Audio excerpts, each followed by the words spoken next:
Radio Shouty.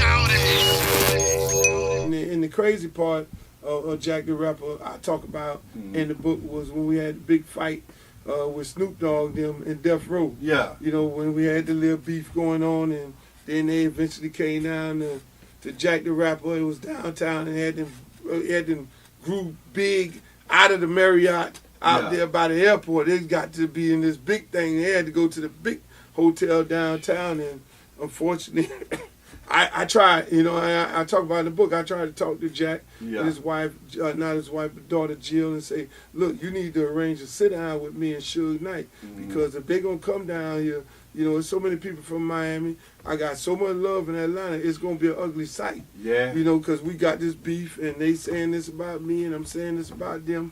It's going to get crazy. And they were like, oh, we ain't got to worry about that. Ain't nobody going to do nothing. And then before you know it, everybody was stabbed up, cut up. Everything in the world was thrown out the rooms, all down. It was crazy. It was a melee. You know, we talk about all that in the book. I mean, how did you feel when you really had to get violent to deal with your beef back then, though? Because on top of that, you're dealing with the hate coming from all over the place. Yeah. And I know it had to breed a lot of anger. You see what I'm saying? So by the time folks do come around with that nonsense, being from the South, you know, we got the hospitality, but we are also sit your ass down. Yeah, we'll sit you down. You see what I'm saying? We'll touch you up and sit you down.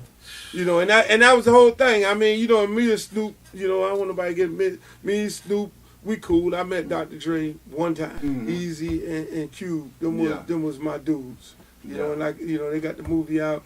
I encourage everybody go see the movie, because that's what it's all about.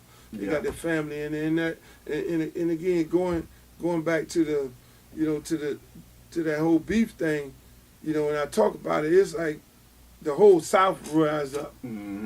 When some dudes say something about a Southern guy. Exactly. You know what I'm saying? And especially, you know, people on the street know the history. Exactly. They knew what I was doing in Atlanta, Miami, you know, Charlotte, Fayetteville, South Carolina. They knew, okay, Unc is that guy. You know what I'm saying? And they, you know, the Lil Petey Pablos and everybody of the world and the Gips and all them, man. Okay, man, this man turning this thing up for us. You know, so guys on the street already know. Hold on, man. So then when the dudes came down here, it was an ugly sight. I think the whole South jumped on this. You know, they were catching planes at the late night trying to get up out of this place here. But we ended up eventually squashing it because, you know, it was like, okay, you know, hey, you know, Suge, I'm not one of them guys who you roughhouse. Yeah. You know, I'm unfortunately in my life, something I ain't proud of. I was about that life, for real. I didn't, you know, all my brothers that went to college, I was the one that didn't go to college. Yeah. So, you know, I was in the game hard like that. So, you know, and that's why I tell people who rapping about that, most guys who rapping about that life ain't really about that. Yeah. They just hear the stories of other people, you know, and they hear the folk tales, and then they go to spitting them kind of lyrics. I mean, you go pull my criminal record, you'll be like, oh, Lord. Not the party, man. You know, I ain't trying to do no songs about that. Yeah. I'm doing songs about total opposite, man, by being out of jail. Radio Shouty.